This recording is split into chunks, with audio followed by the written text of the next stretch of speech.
When the House Oversight Committee finally released over 20,000 pages of Epstein-related documents, Washington practically came to a standstill. After years of rumors, political battles, and sealed court filings, the public is finally getting a peek at what had only been whispered about in private, who Jeffrey Epstein contacted, emailed, and attempted to influence. And tonight, the newly uncovered emails drop a bombshell. Jeffrey Epstein discussing Donald Trump over and over again, opening a fresh chapter on their long, complicated friendship. Some messages even suggest Trump may have known far more than he ever revealed publicly. In one 2011 email to his co-conspirator Ghislaine Maxwell, Epstein wrote the chilling line, "The dog that hasn't barked is Trump." Democrats say the public has every right to see the full truth about anyone in power, especially the president. No more secrets. No more cherry-picked leaks. No more shielding the powerful. But the minute the files went public, everything exploded into a political firestorm. Democrats had already released 3 Epstein emails referencing Trump. Republicans retaliated by dumping thousands more pages, accusing Democrats of selectively leaking info to create a false narrative and smear Donald Trump. Trump denied it all, calling the controversy a distraction, and reportedly even lashed out at Marjorie Taylor Greene, branding her a traitor for supporting the release of the Epstein files amid speculation that he could be tied to Epstein's horrific crime.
Tonight, just days before the House is expected to vote on releasing the long-awaited Jeffrey Epstein files, President Trump is escalating his attacks, this time against one of his own closest allies.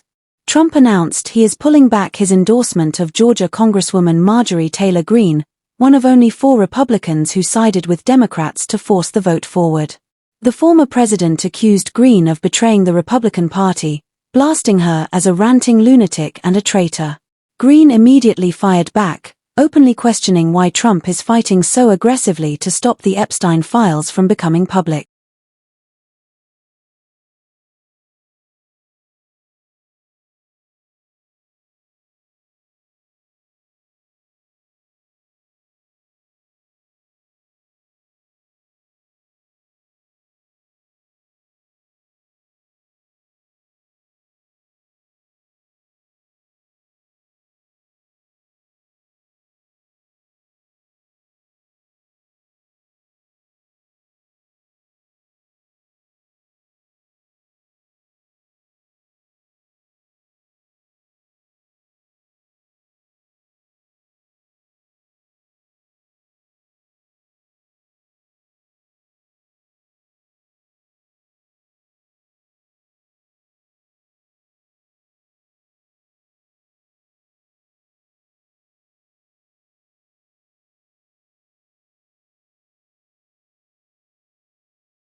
The truth buried in those documents was far bigger than any political team or party. The emails revealed that Epstein didn't operate on one side of the aisle, he reached out to everyone. Republicans, Democrats, elite academics, media power players, billionaires, celebrities. Epstein had access to every circle at the same time. One of the most striking names in the documents was Larry Summers, the former Treasury Secretary and president of Harvard. The emails show he maintained contact with Epstein for at least 7 years.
Summers also made comments about women that he warned Epstein not to repeat, writing, "Do not repeat this insight."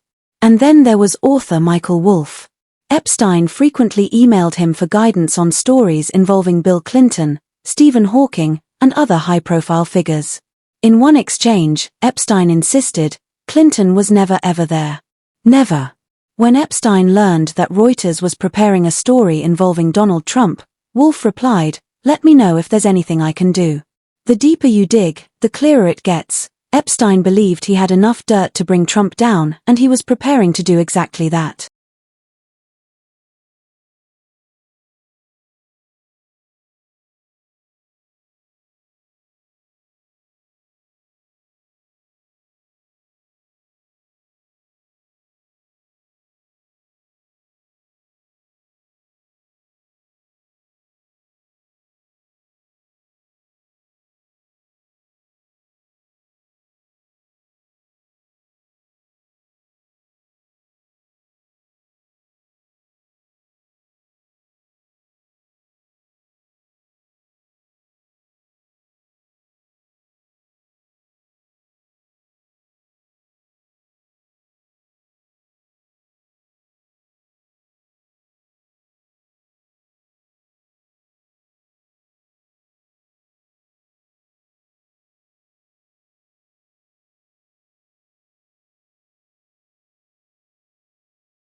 There were also messages involving Andrew Mountbatten Windsor, the former prince. Epstein sent him a Daily Mail article about the allegations swirling around him, and Andrew quickly replied, confused, "What? I don't know any of this. How are you responding?" Epstein tried to calm him down, even cracking a disturbingly dark joke. The only person she didn't have sex with was Elvis. And then came one of the biggest surprises. Epstein even emailed billionaire Peter Thiel, the CEO of Palantir, writing, "Deck visit me Caribbean." Thiel responded politely but firmly denied ever going.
Till, in particular, has long been the subject of speculation, with some claiming he's a major asset for the Israeli lobby in the United States. And given that Epstein himself has long been suspected by some analysts of having ties to Mossad, many argue it's no coincidence the two remained close even after Epstein's conviction. Investigative journalist Whitney Webb, widely respected for her reporting on the military-industrial complex and America's elite power networks, has also weighed in. According to her reporting, Peter Thiel is a key force behind J.D. Vance's sudden rise to national prominence as well.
Whitney then went on to explain why this is deeply troubling for Americans. She described how Peter Thiel and Palantir are reportedly working to develop advanced surveillance systems for the U.S. government, tools that could allow the military to keep its own citizens on a tighter leash than ever before.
So yes, some of the most powerful people who once moved in Epstein's inner circle are still shaping the lives of Americans from the shadows, with Peter Thiel standing out as one of the most influential.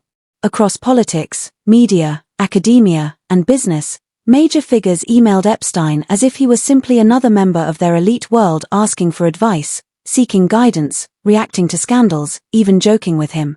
The documents didn't expose one single villain. They exposed just how deeply connected Epstein truly was.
Even when the public demanded answers about his sudden death, officials responded with nothing but shifting excuses. At first, they insisted Epstein was under strict supervision. Then, they quietly admitted he wasn't. Next came the claim that the cameras malfunctioned, yet no one ever explained how every camera near his cell failed at the same time. After that, they said the guards simply fell asleep. And the truth is, almost no one believes the official story. Not the public. Not the experts. Not even Epstein's own family.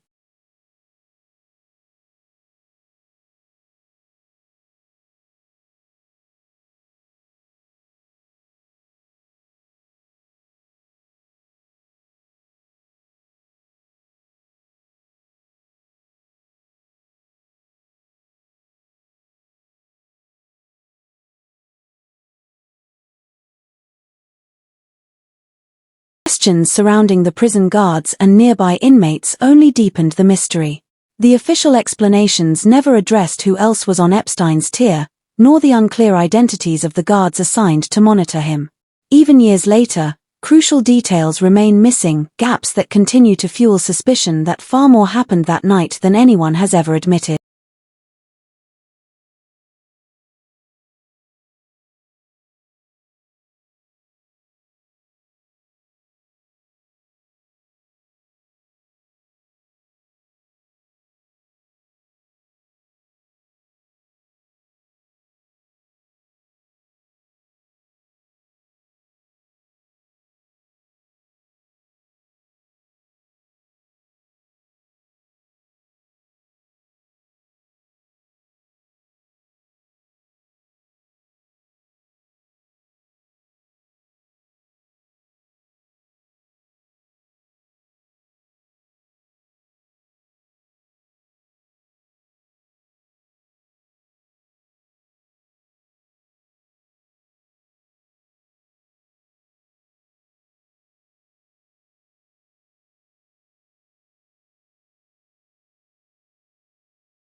Instead, the theory gaining the most traction is that his death may have been tied to the sensitive information he possessed, information that had the potential to embarrass, expose, or even threaten some of the most powerful people in the world.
The celebrities tied to Epstein only poured more fuel on the fire. People point to politicians, CEOs, scientists, actors, major figures who visited him, talked with him, or even flew on his private jet. And then there's a particularly interesting moment from a recent Joe Rogan podcast with Elon Musk. When you look back at it now, it feels almost like a goldmine of clues. Their reactions, their comments, the way the topic made them shift in their seats, it all raises the same question. What did these two know?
Then the conversation went even deeper, exploring who Epstein might have truly been working for behind the scenes. Later, Joe Rogan revisited the topic in a discussion with Danny Jones, diving into who Epstein really was beneath the surface of his public crimes, the networks, the operations, and when someone holds that kind of explosive information, can we really trust our governments to ever be fully honest with us? Do you think the Epstein files still have more secrets to reveal? And how do you think this all ends? Drop your thoughts in the comments below.